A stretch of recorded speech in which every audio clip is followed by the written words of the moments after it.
विधानसभेतल्या निकालाने अनेकांना शॉक, सेलिब्रेशनऐवजी पसरला सन्नाटा। मनसे मेळाव्यात राज ठाकरेंची उदाहरणासह निकालावर शंका, अनेक ठिकाणी अविश्वसनीय निकाल लागल्याचंही मत।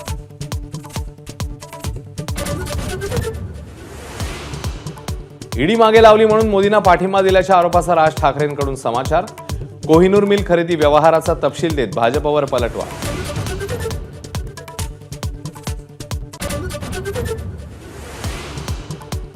वारंवार भूमिका बदलत असल्याच्या आरोपांची राज ठाकरेंकडून चिरफाड। आधी भ्रष्टाचाराचे आरोप करून भाजपने पक्षप्रवेश दिलेल्या देशभरातल्या नेत्यांचा वाचला पाढा।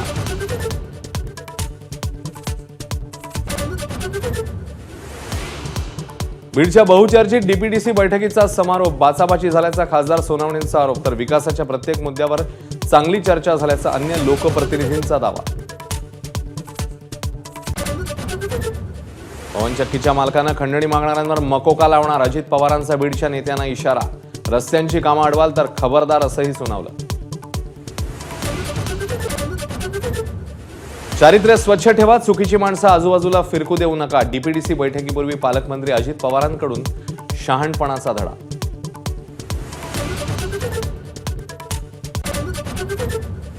बीड डीपीडीसी बैठकीला सुरुवात। पालकमंत्री अजित पवारांसह जिल्ह्यातील दोन्ही मंत्री, दोन्ही खासदारांची उपस्थिती।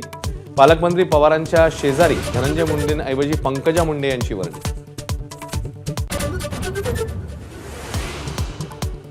भाजप आमदार कन्येच्या लग्नात उद्धव ठाकरे चंद्रकांत पाटील यांच्यात भेट।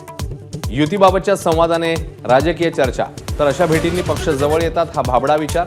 फडणवीसांचं प्रत्युत्तर।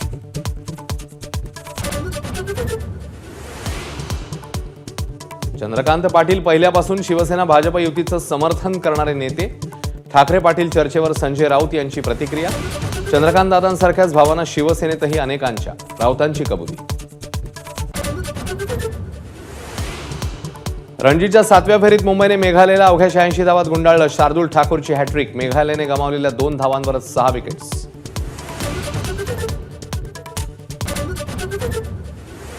पंतप्रधान मोदींकडून राजघाटावर महात्मा गांधींना पुष्पांजली। तिन्ही सेनादल प्रमुखांसह राजनाथ सिंग यांचीही उपस्थिती। काँग्रेस अध्यक्ष खरगे आणि विरोधी पक्षनेते राहुल गांधींकडूनही गांधींना अभिवादन। एबीपी माझा, उघडा डोळे बघा नीट।